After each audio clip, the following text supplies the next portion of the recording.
Hello and welcome back to our secret garden. As you can see here, in the beginning of January in Denmark, we have been getting a lot of snow and a lot of frost. I think right now it's around -8 degrees Celsius. So it's very cold here, and we have actually had a long period with the cold weather. So naturally I'm a little bit concerned about all our new palm trees and new plants we bought. But that's life here in Denmark. I want to quickly give you a small update. We want to show you how we managed to winter protect our palm trees, how we did it. But let's do that after a short intro.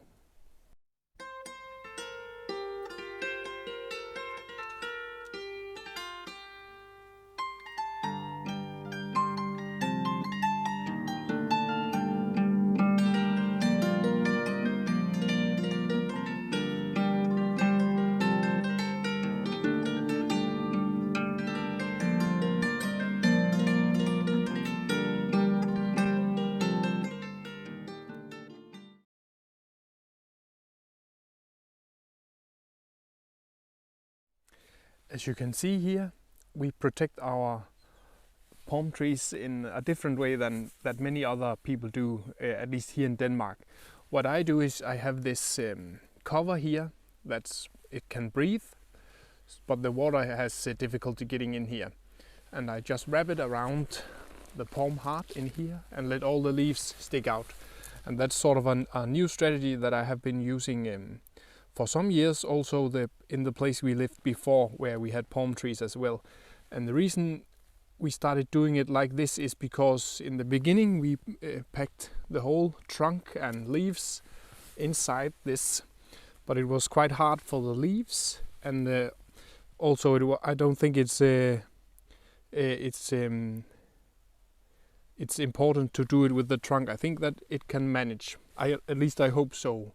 And this way it's much faster, and the leaves were prettier in the spring, so they weren't damaged by all the packing in.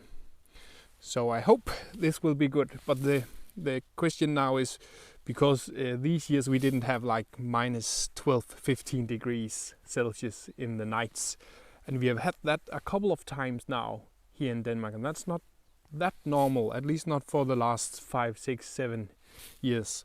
So I really hope that this way is okay, but we'll be sure to update you in the spring if they survives. For now it looks quite good. And what you need to be careful about is, at least here in Denmark, that water doesn't get inside the middle of the palm tree, in the palm heart you call it, and the frost comes and destroys the palm heart.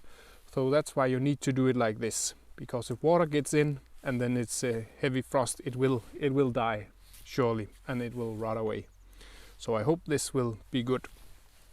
Let's quickly have a look. I'll just jump in here. This is Ubea chilensis. The two ones are used sort of a heavier fabric, and I actually used the same strategy, you can say. Just wrapping in the middle of it, so the snow will fall on top of it, but not get in the middle of it. And so I hope this will be okay, because those are some hefty investments, those two palm trees. But you know, we knew it would be a chance to take, and they should be quite hardy. So we cross our fingers. Quickly, I just want to show you one of the last things we did in the autumn, before we sort of the winter came and we didn't go outside to work as much in the garden as before. We made a path here. I'm not sure if you can remember, but right here where we are standing now is where there will be a big hedge going up here with baxes in a circle, in a rundle, I think you're calling. And one of the pathways leading out of that rundle we cleared in here, and I want to make some sort of construction here that you go inside in this sort of mystic part of the garden in here, a small a small wooden pathway leads in here, and there will be some sort of structure here. And here I put in some large water barrels. I want to make some to collect some rainwater, but that's for the spring as well. And those are 400 liters each, so we will have 1200 liters of rain collecting when I finish this. And they need to be covered with some sort of plants or hedge or something here. And then you can walk out of this pathway and come out on this side of the path and down here. So you can just look around that you are going inside over there and going around in sort of a quarter of a circle and coming out on this side. That's one of the things I'm very excited to do in the spring.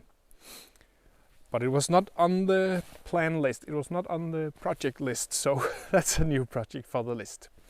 Anyways, I just want to show you quickly a drone film we made in the autumn, where you can easily see the plan with the garden. You can see the new flower beds and the new hedges that have been put up from atop. So let's have a look at that.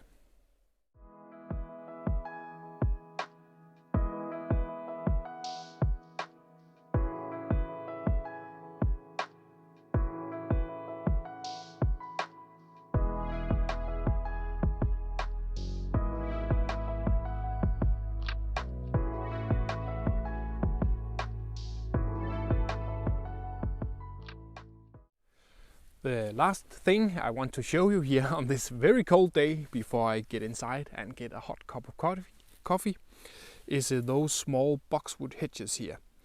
As you can imagine, those have been covered with a thick layer of snow, and I actually go out when the snow has come and I brush it off, because I have noticed earlier years that when there was heavy snow on those and the frost came, it was sort of weighing them down, and some of the branches would actually break off and it would be out of shape, and a lot of these small branches would be bent.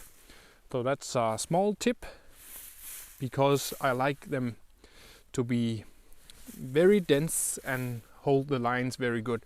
So I actually have some work to do if we get heavy snow. I brush them off. So that was it for this episode of Our Secret Garden. A little teaser for next episode is it's going to be about feeding birds in the winter. That was it for this episode. It was nice to see you again, guys, and see you in the next episode. And we'll just have a small outro and show you the winter landscape here in Jutland. See you next time.